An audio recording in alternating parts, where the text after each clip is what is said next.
Assalamualaikum warahmatullahi wabarakatuh. Alhamdulillahil malikil haqqil mubin alladzi akmalad dina wa wadahat tariqal mustabin. Wa asyhadu an la ilaha illallah wahdahu la syarikalah syahadatan yarjul muwahhidu bihan najata yawmaddin. Wa asyhadu anna Muhammadan abduhu wa rasuluh sayyidul anbiya'i wal mursalin wa ala alihi wa sahbihi wa man tabi'ahum bi ihsanin ila yaumiddin, amma ba'du. Hadirin rahimani wa rahimakumullah. Saya sedikit terlambat belum segera mulai pelajaran. Tadi saya habis melakukan riset tentang penulisan terjemahan Arab Pegon. Maksudnya kalau di pesantren kita itu kalau penerjemahan itu biasa menulis pakai huruf Pegon ya, Arab Pegon. Itu dan saya pikir itu adalah karya dari bangsa Indonesia ya, anak bangsa, ulama Indonesia zaman dahulu yang layak untuk dipertahankan. Dan mungkin saya sedang melihat huruf-huruf atau di dalam penulisan Arab Pegon itu mana yang bisa distandarkan sehingga bagus untuk ketika kita gunakan. Dan di pesantren-pesantren di Indonesia itu di dalam menerjemahkan kitab itu mereka memiliki simbol-simbol. Saya juga tadi habis melakukan penelitian dan memang kalau saya di pesantren juga saya diajarin simbol-simbol. Hanya saja setelah saya perhatikan simbol-simbol itu yang berlaku di para pesantren-pesantren itu tidak standar. Jadi di guru kami di pesantren itu beda sama pesantren yang ada di Jawa misalkan. Itu ada beda tuh. Dan terlihat yang cukup bagus itu memang ada dikeluarkan oleh Tubuh Ireng. Hanya saja kelihatannya masih ada yang perlu disempurnakan lagi. Dan ini saya sedang mencoba mau menyusun simbol-simbol itu supaya simbol ini bisa dianggap layak kalau dibuat standar, dan standar itu mudah-mudahan diterima secara internasional. Itu bagus. Kenapa? Ini kenapanya begini. Kita ini di dalam keilmuan itu kadang orang itu agak kesulitan kalau harus mengerti semua ilmu. Seorang untuk pemula itu sulit itu. Pasti kan harus banyak ilmu dulu yang dipelajari, itu nggak gampang. Mungkin kalau semisal saya baca kitab nggak diterjemah, nggak ada terjemahnya, nggak ada huruf, nggak ada barisnya, bahkan mungkin kalau nggak ada huruf mungkin kita masih bisa karena kita sudah lama belajar. Untuk yang masih baru itu nggak gampang. Sehingga kalau diajarkan simbol-simbol itu akan memudahkan untuk pemula.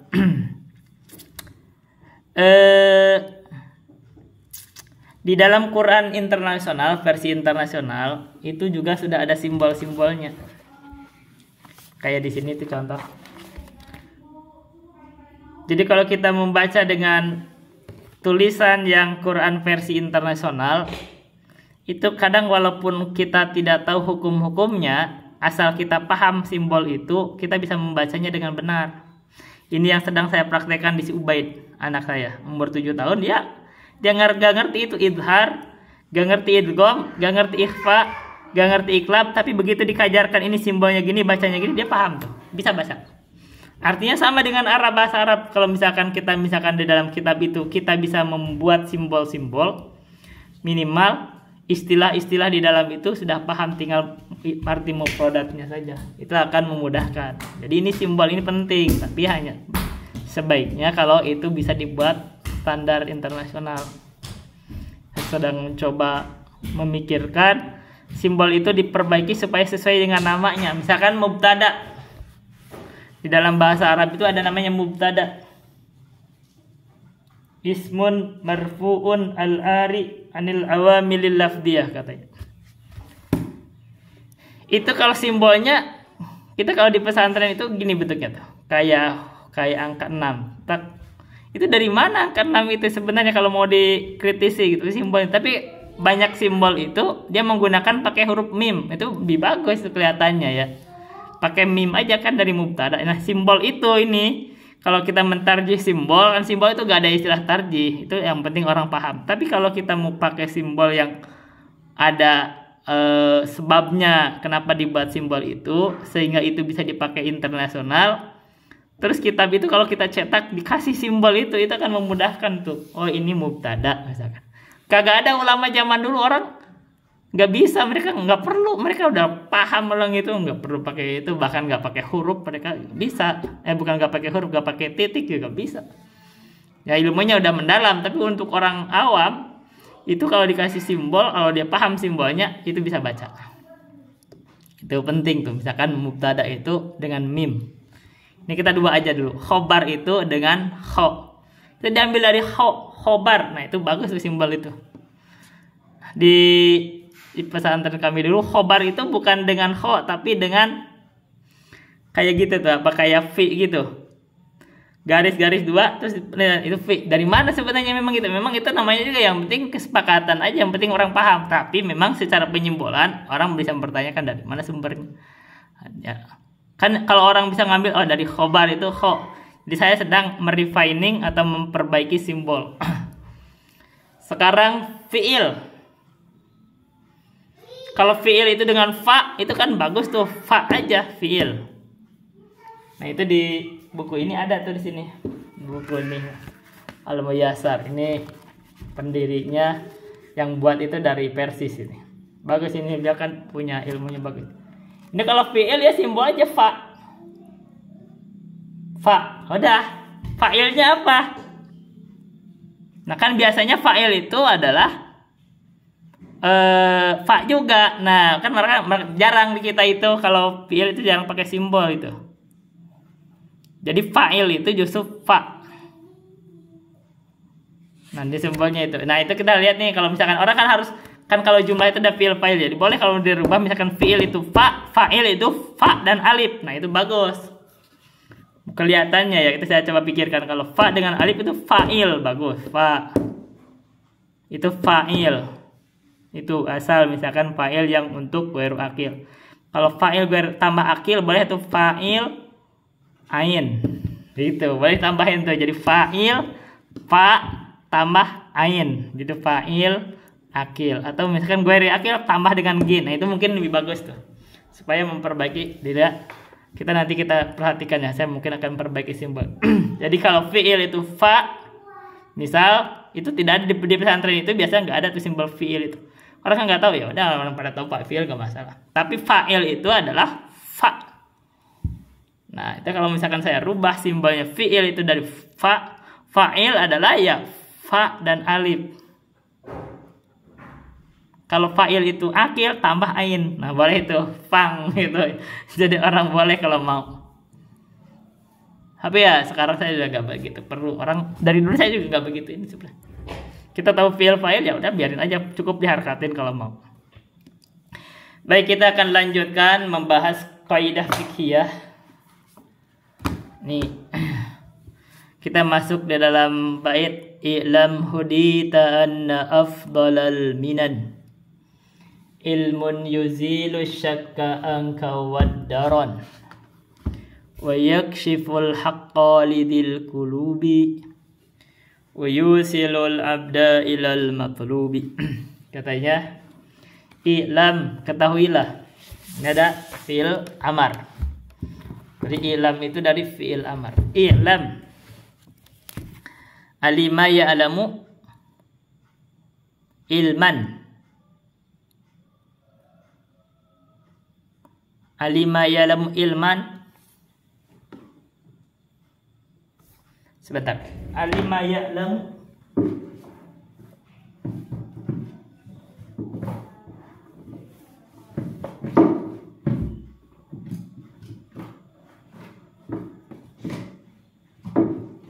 ya. Ya, kalau di sini ada kitab ini. Kalau kita mau belajar bahasa Arab boleh tuh. Alima ya'lamu ilman. Alima ya'lamu ilman. Jadi itu dari itu. Fiilnya begitu. Alima ya'lamu ilman. Kita baca sambil dipraktekkan aja kemana-mana ya. Alima ya'lamu.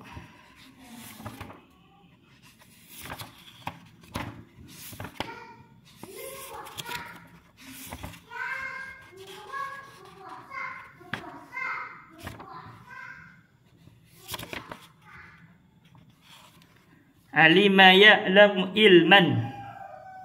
Wa ma'laman alimun ma'lumun i'lam la ta'lam ma'lamun mi'lamun ulima yu'lam. Versi dari guru kami. Jadi i'lam itu adalah fi'il amar. Jadi kita bacanya agak santai tapi bisa digabungkan berbagai ilmu ya. Praktek sekarang. I'lam itu fi'il amar. Ketahuilah. I'lam hudita anna afdalal minan. Hudita itu doa dari musannif, yaitu Syekh Abdurrahman bin Nasir As-Sa'di. I'lam, hendaklah engkau mengetahui, ini fi'il amar. Hudita. Jadi kalau fi'il amar itu kan ada perintah, harusnya ada maf'ul karena udah ada fi'il fa'il, fa'ilnya itu adalah namanya itu fa'ilnya itu dhamir mustatir, yaitu anta. Hendaklah kamu mengetahui atau ketahuilah atau ketahuilah oleh kamu, kan gitu kalimatnya. Hudita anna afdalal minan. Hudita itu tambahan, itu semoga engkau diberikan petunjuk oleh Allah berarti. Jadi ketahuilah oleh kamu, semoga Allah memberikan petunjuk. Ini petunjuk apa? Terhadap ilmu. Apa yang harus diketahui? Nah, ini maf'ulnya. Jadi sudah ada fi'il fa'il, maf'ulnya adalah anna afdalal minan ilmun yuzilu syakka anka waddaron wa yakshiful haqqa lidil kulubi wa yusilul abda ilal matlubi. Nah, ini ketahuilah, ini keutamaan ilmu. Maksudnya hendaklah kamu mengetahui atau ketahuilah oleh kamu atau hendaklah kamu mengetahui bahwasanya keutamaan ilmu adalah anna afdalal minan. Nah, ini yang harus diketahui ini nih. Keutamaan ilmu. Sesungguhnya afdalal minan ilmun yuzilu syakka anka waddaron wa yakshiful haqqa lidil kulubi wa yusilul abda ilal matlubi. Ketahuilah oleh kamu bahwasanya semoga Allah memberikan petunjuk kepadamu bahwasanya yang diketahui itu apa? Anna afdalal minan. Jadi jumlah yang harus diketahui ini adalah jumlah dari jumlah anna afdalal minan, itu jumlah ismiyah. Yaitu itu ada isimnya kan biasa ada mubtada khobar, karena sudah dimasuki oleh inna atau anna, maka isimnya anna itu dibaca nasab atau dibaca harokatnya fathah, nanti khobarnya dibaca dhammah atau apa. Kita coba. Anna afdalal minan, asalnya itu afdalul minani ilmun asal. Karena sudah kita masukin dengan anna, jadi anna afdalal minani ilmun. Sesungguhnya seutama-utamanya nikmat itu adalah ilmu. Kenapa ilmu itu adalah seutama-utamanya nikmat? Diberikan sekarang ketentuan atau diberikan alasannya oleh Syekh. Ilmun, kenapa dianggap bahwa ilmu itu ada seutama-utamanya nikmat? Artinya dibanding harta, ilmu lebih berharga. Dibanding jabatan, ilmu lebih berharga. Kenapa katanya? Karena ilmu itu yuzilu syakka anka waddaron. Karena itu menghilangkan dari kamu itu syak, keraguan. Waddaron, dan menghilangkan kotoran di dalam hati. Diakibatkan syahwat atau dosa. Sekarang gini. Dengan ilmu itu, kata Syekh, itu bisa menghilangkan, bisa mengangkat dari kamu itu syak, keraguan, karena yakin di atas ilmu. Dan dengan ilmu itu bisa menggugurkan kotoran di dalam hati atau diakibatkan oleh dosa atau syahwat, itu dengan ilmu. Nah karena dua keutamaan ini, ilmu ini adalah seutama-utamanya nikmat. Kalau kita tahu nikmat ilmu, maka kita rela menebusnya. Kita rela mengorbankan waktu, kita rela mengorbankan harta, rela mengorbankan umur untuk ilmu. Dan kita akan memuliakan orang yang berilmu.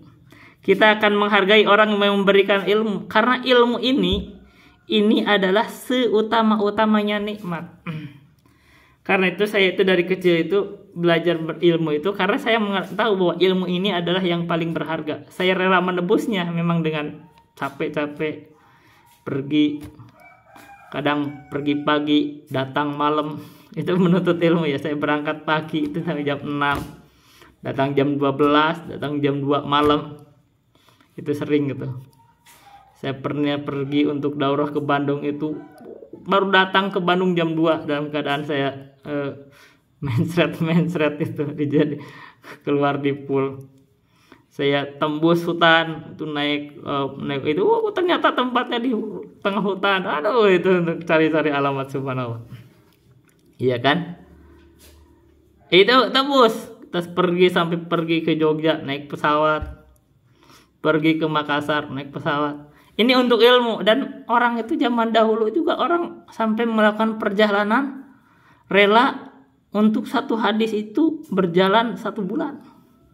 Itu untuk ilmu. Kita itu harus korbankan waktu ya. Sekarang saya sedang tidak ada kemudahan untuk bepergian jauh ya, tapi ada kajian-kajian yang live via YouTube dari guru kami juga saya juga nyimak. Sama dengan sekarang saya menyampaikan ilmu. Bagi orang yang dimudahkannya harusnya dimudahkan memanfaatkan.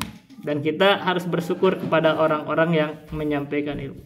Saya sendiri andaikan dibandingkan antara harta dan ilmu, lebih berharga ilmu memang.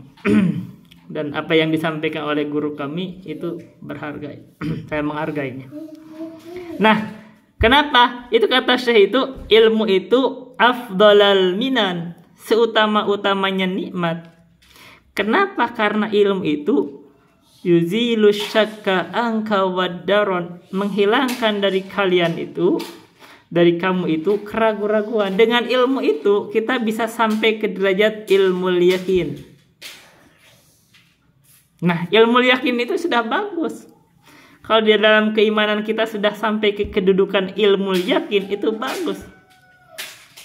Karena memang yang bisa gitu kita ilmu yakin sekarang itu. Misalkan kita yakin adanya Allah, yakin kita dalam beribadah itu dengan ilmu. Kenapa? Karena kita tidak bisa musyahadah.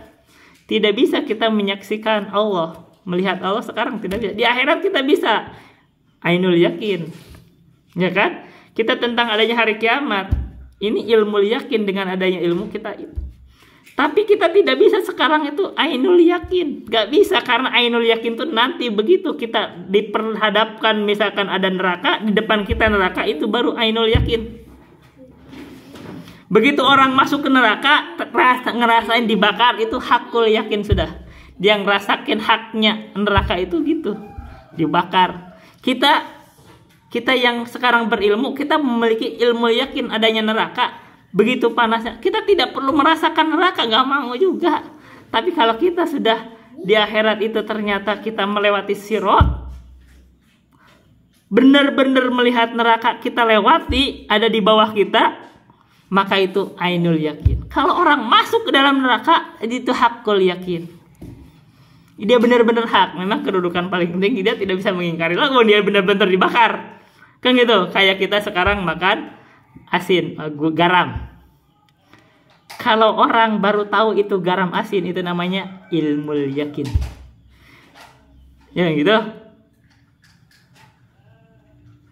Baru tahu aja, oh garam gini ini, kita tahu. Di depan kita ada garam, kita namanya ainul yakin. Oh, ini garam.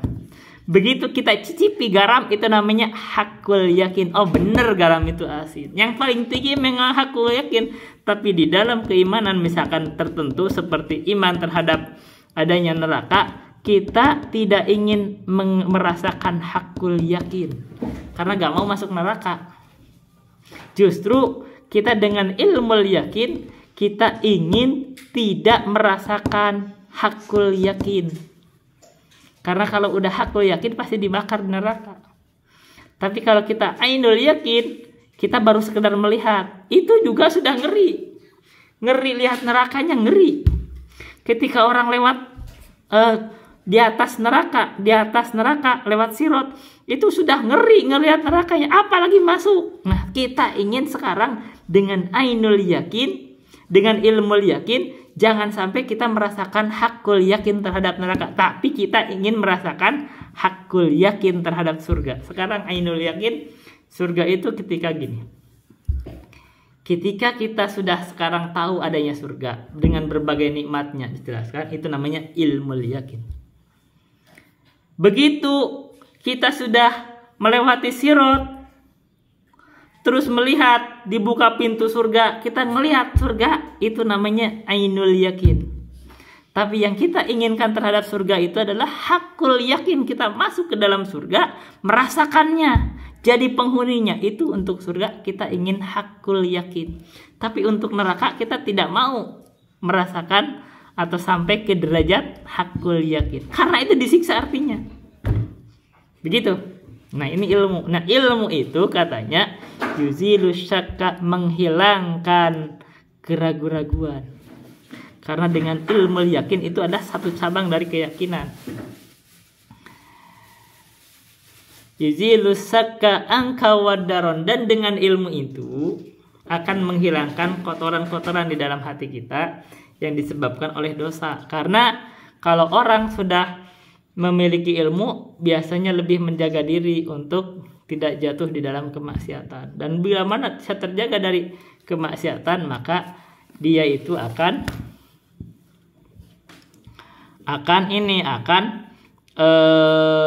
bersih hatinya. Makanya terjaga dari kotoran. Yuzilu syakka angka wadaron. Berikutnya, keutamaan ilmu. Kenapa ilmu ini menurut saya itu adalah sebaik-baiknya dari keutamaan, sebaik-baiknya dari nikmat adalah wa yakshiful haqqo lidil qulubi. Karena ilmu ini adalah menyingkap kebenaran, hak, lidil qulubi, bagi orang yang memiliki hati. Dengan ilmu ini kita bisa tersingkap, yang benar ini yang benar, yang salah itu yang salah. Kita tahu dengan ilmu itu. Seperti misalkan perdebatan Allah itu di atas ars atau ada di mana-mana. Nah, dengan ilmu ini kalau semacam saya udah tersingkap itu masalah. Dengan pendalilannya Allah di atas ars. Orang bisa bisa mengingkari dengan berbagai makar, itu kita anggap sebagai subhat saja. Kenapa? Karena dia belum sampai ke derajat ilmu yakin. Dia ragu, dia kebingungan. Tapi kalau untuk saya sudah tidak ragu, itu sampai kedudukan ilmu yakin. Gitu. Saya tidak tahu, tidak sampai melihat kan? Enggak sampai melihat, itu ainul yakin kan? Enggak. Tapi dengan ilmu, dengan pendalilan itu, Allah itu di atas ars, itu sampai ke derajat ilmu yakin di sisi saya. Jadi orang ngebantah saya nggak peduli juga, saya bisa bantah. Tapi keyakinan bahwa Allah di atas ars, contohnya adalah ilmu yakin di sisi saya. Dengan pendalilannya. Walaupun orang bisa ngasih subhat, merasakannya. Dia ada yang ngasih subhat gini. Kalau Allah di atas ars, terus ada dalil katanya.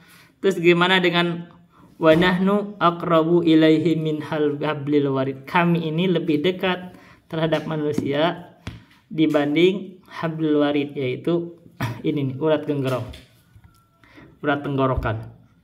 Ya kita jawab ya, karena kamu salah baca ayat, salah paham ayat. Karena di ayat itu kalau ditafsir para ulama, baca di tafsir At-Tabari, baca tafsir Al-Baghawi, itu biilmihi, dengan ilmunya Allah.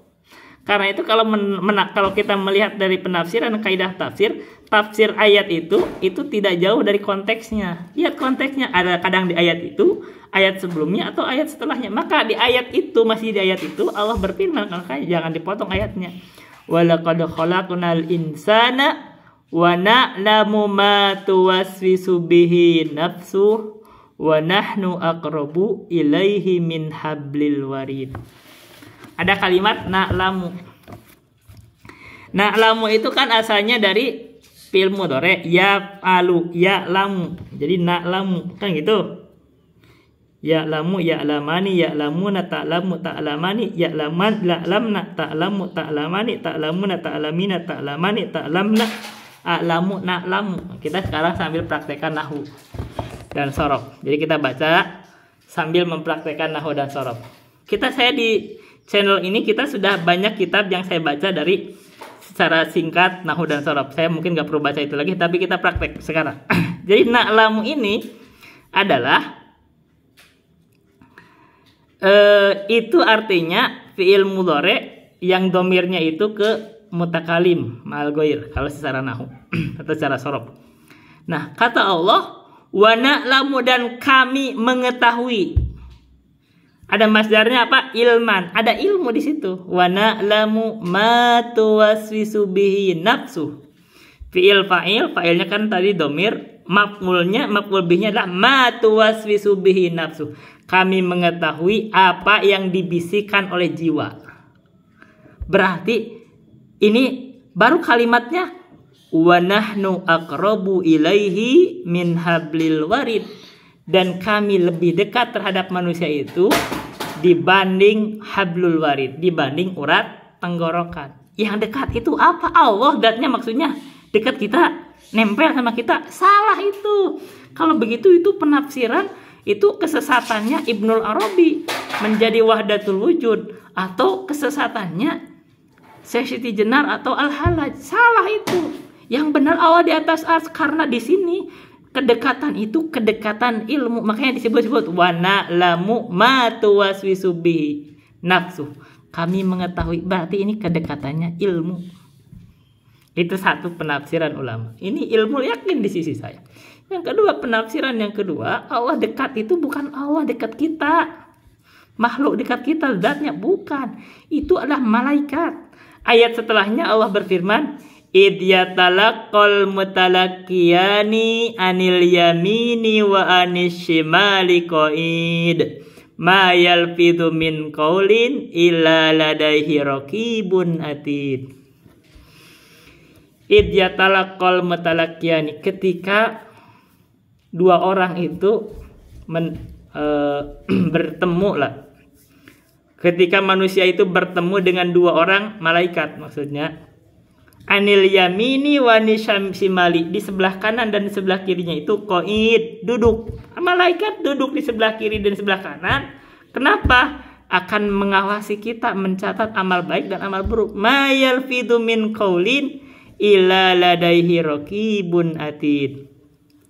Tidak ada suatu ucapan diucapkan oleh seorang manusia itu kecuali di sisinya itu ada malaikat yang raqibun atid. Raqib, atid, malaikat yang mengawasi, atid yang hadir mencatat. Jadi amalan kita yang baik dicatat oleh malaikat di sebelah kanan kita, orang nyebutnya malaikat raqib. Dan amalan yang buruk dicatat oleh malaikat di sisi kiri kita, orang nyebutnya malaikat atid. Sebenarnya adalah itu sifat malaikat. Malaikat itu selalu hadir, duduk di samping kanan dan kiri kita, mengawasi amalan kita dan mencatat apa yang kita ucapkan, apa yang kita perbuat. Nah, itu kedekatan malaikat itu. Allah berfirman, kami lebih dekat kepada manusia itu dibanding hablul warid. Itu kedekatan malaikat. Bukan berarti zat Allah nempel sama kita. Itu salah. Karena salah berdasarkan pendalilan, di sisi saya Allah di atas ars, di atas langit itu adalah ilmul yakin. Kata Syekh, dengan ilmu ini katanya keutamaan ilmu itu adalah yuzilu syakka anka wadaron wa yakshiful haqqa lidil qulubi. Menyingkap kebenaran itu bagi orang yang punya hati. Kita itu dengan yang punya hati, memahami ayat-ayat, paham. Allah, kalau ada kebingungan, ditanya, orang kan bingung, itu diingkari oleh al-kalam Allah di atas ars dengan subhat-subhat atau di mana diingkari. Kalau kita punya hati, kita akan yakin Allah di atas ars, di atas langit. Bukan berarti Allah butuh terhadap ars, bukan. Tidak ada ulama itu meyakini Allah butuh terhadap makhluk, gak ada. Tapi Allah berfirman di dalam Al-Quran, Ar-Rahmanu alal arsistawa. Itu kita yakin Allah di atas ars, itu artinya Allah maha tinggi. Ars yang makhluk paling tinggi saja Allah masih di atasnya. Dan artinya konsekuensinya Allah itu berpisah dengan makhluk. Makanya benar kata Imam Al-Muzani, Allah itu alin ala arsyihi fi majdihi bidatihi. Allah itu tinggi di atas arsnya sesuai keagungannya. Berarti Allah tidak butuh terhadap ars. Karena kalau Allah butuh terhadap ars, berarti itu tidak sesuai sama keagungan Allah. Tapi konsekuensi dari Allah Maha Tinggi juga Allah itu bainun min khalqihi, terpisah dari makhluknya. Ini bantahan terhadap kaum sufi yang mengatakan Allah itu menempel dengan makhluk. Jadi kalau ada yang mengatakan Allah itu dekatnya itu nempel dengan diri kita, itu gara-gara salah paham ayat itu, dan itu keliru, dan itu dianggap kafiran. Dan bahkan orang yang mengatakan itu dibunuh semuanya. Ibnu Arabi dibunuh, Al-Hallaj dibunuh, Syekh Siti Jenar dibunuh. Gitu. Hukum Islam. Umat Islam itu begitu, mengeksekusi itu. Orang yang berkata gitu dieksekusi, dibunuh. Jadi nggak boleh berkata itu. Wanah, apa namanya itu? Dengan ilmu itu yuzilu syakka anka waddaron wa yakshiful haqqa lidil qulubi, menyingkap kebenaran bagi orang yang punya hati, bisa memahami. Dengan ilmu itu bisa paham ayat-ayat Al-Quran, paham. Kita paham hadis. Kita paham fenomena alam, kita paham punya hati. Wa yusilul abda ilal matlubi, dan dengan ilmu ini bisa mengantarkan hamba terhadap yang dicapai. Kita ingin mencapai surga, kita ingin mencapai keridhaan Allah, kita beribadah ingin diterima, maka dengan ilmu baru kita bisa diterima ibadah kita, baru kita bisa diterima amalan kita, baru kita bisa masuk surga itu dengan ilmu. Karena itu kalau kita tahu pentingnya ilmu, menurut Syekh Fahris ala fahmi kalil qawaidi, kita lanjutkan di pertemuan besok insyaallah. Itu saja dulu. Wassalamualaikum warahmatullahi wabarakatuh.